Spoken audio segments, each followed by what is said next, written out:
tidak mungkin sila kelima akan terjadi di Indonesia, yaitu keadilan sosial bagi seluruh rakyat Indonesia. Tidak mungkin. Bullshit aja bisa nolong UKM, bisnis kerakyatan, namun masih ada BUMN dan oligarki swasta berkuasa. Itu adalah sebuah prank besar kalau ada pejabat mengatakan bisa mengangkat UKM dari tidur panjang selama ini untuk bisa bangun, berdiri, dan berlari menguasai dunia. Oligarki akan berusaha mematikan persaingan dan mematikan liberalisme pasar bebas. Bacanya adalah menggembosi dan membatasi UKM. UKM harus hilirnya mereka. UKM boleh bikin gerobak mie jutaan, tapi mie-nya dari mereka. Boleh punya warung bakso jualan, tapi dagingnya dari mereka. Boleh punya kafe, kopi ratusan ribu tumbuhnya, tetapi kopinya, gulanya dari mereka. Itu oligarki cara bekerjanya. Sisi lain, bank sesungguhnya adalah sistem kapitalis yang ditunggangi globalis dan oligarki. Kalau oligarki berkuasa di sebuah negara, maka globalis berkuasa di multinegara. Dan sama, globalis cabal ingin memonopoli. Contoh, WhatsApp, IG, dan Facebook pemiliknya sama. Google, Amazon, Microsoft bisa dikatakan penguasa mutlak di bidangnya. Walaupun tidak monopolistik sifatnya, namun oligopoli. Sedikit orang mengendalikan pasar tertentu. Microsoft sudah ratusan kali digugat di berbagai dunia dalam urusan bisnis memonopoli ini dan selalu bisa selamat. Tiongkok yang dipuja-puji oleh banyak pejabat saat ini adalah negara berbisnis dengan menggunakan sistem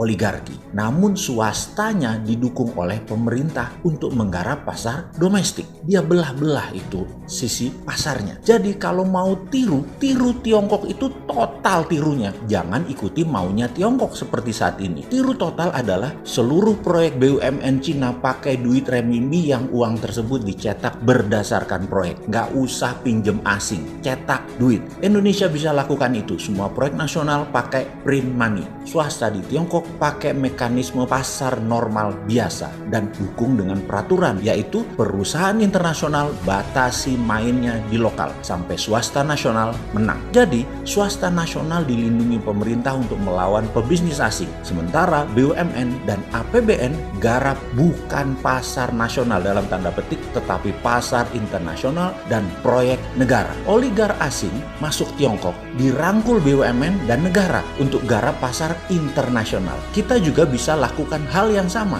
Jangan oligar asing masuk malah untuk kuasai pasar lokal. Mati UKM, bos.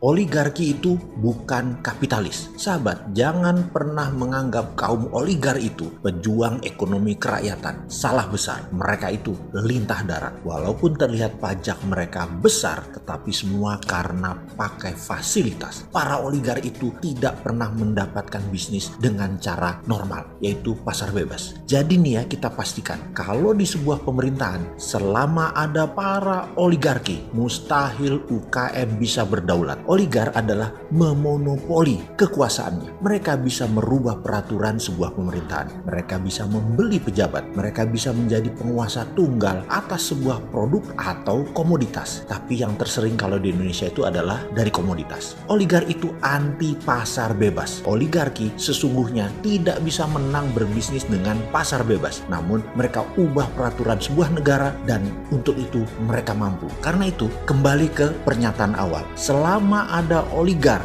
di sebuah pemerintahan, UKM tidak akan menang. BUMN masuk oligar kah? Ya, pasti. Karena itu saya jauh-jauh hari kalau ini adalah prinsip saya pribadi. Yaitu saya mengatakan saya anti negara berbisnis. Karena itu pelanggengan oligarki. Dan itu anti ekonomi kerakyatan, anti UKM. Tidak mungkin sila kelima akan terjadi di Indonesia, yaitu keadilan sosial bagi seluruh rakyat Indonesia. Tidak mungkin. Bullshit aja bisa nolong UKM, bisnis kerakyatan, namun masih ada BUMN dan oligarki swasta berkuasa. Itu adalah sebuah prank besar kalau ada pejabat mengatakan bisa mengangkat UKM dari hari tidur panjang selama ini untuk bisa bangun, berdiri, dan berlari menguasai dunia. Oligarki akan berusaha mematikan persaingan dan mematikan liberalisme pasar bebas. Bacanya adalah menggembosi dan membatasi UKM. UKM harus hilirnya mereka. UKM boleh bikin gerobak mie jutaan, tapi mie-nya dari mereka. Boleh punya warung bakso jualan, tapi dagingnya dari mereka. Boleh punya kafe, kopi ratusan ribu tumbuhnya, tetapi kopinya, gulanya dari mereka. Itu oligarki cara bekerjanya. Sisi lain, bank sesungguhnya adalah sistem kapitalis yang ditunggangi globalis dan oligarki. Kalau oligarki berkuasa di sebuah negara, maka globalis berkuasa di multinegara. Dan sama, globalis cabal ingin memonopoli. Contoh, WhatsApp, IG, dan Facebook pemiliknya sama. Google, Amazon, Microsoft bisa dikatakan penguasa mutlak di bidangnya. Walaupun tidak monopolistik sifatnya, namun oligopoli. Sedikit orang mengendalikan pasar tertentu. Microsoft sudah ratusan kali digugat di berbagai dunia dalam urusan bisnis memonopoli ini dan selalu bisa selamat. Di Amerika sendiri, Microsoft sudah 2 kali dituntut oleh Kongres dan selamat. Hebat memang para globalis itu. Rothschild memonopoli dolar dan tidak pernah ada yang bisa nuntut. Begitu juga keluarga Oppenheimer dengan berlian De Beers-nya. Panjang kalau kita cerita tentang globalis cabal. Diurai perlahan satu-satu. Panjang, sabar ya, nanti kita akan sampai sana.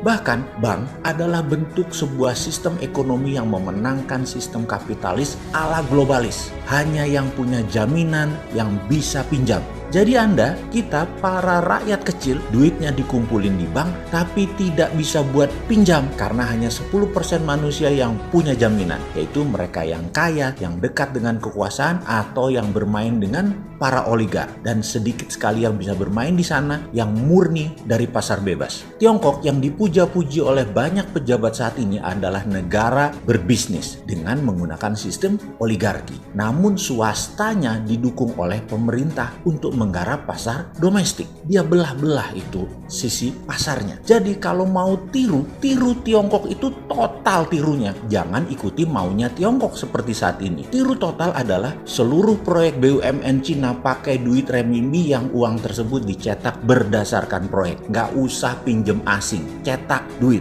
Indonesia bisa lakukan itu. Semua proyek nasional pakai print money. Swasta di Tiongkok pakai mekanisme pasar normal biasa dan dukung dengan peraturan, yaitu perusahaan internasional batasi mainnya di lokal sampai swasta nasional menang. Jadi swasta nasional dilindungi pemerintah untuk melawan pebisnis asing, sementara BUMN dan APBN garap bukan pasar nasional dalam tanda petik, tetapi pasar internasional dan proyek negara. Oligar asing masuk Tiongkok dirangkul BUMN dan negara untuk garap pasar internasional. Kita juga bisa lakukan hal yang sama. Jangan oligar asing masuk malah untuk kuasai pasar lokal. Mati UKM, bos.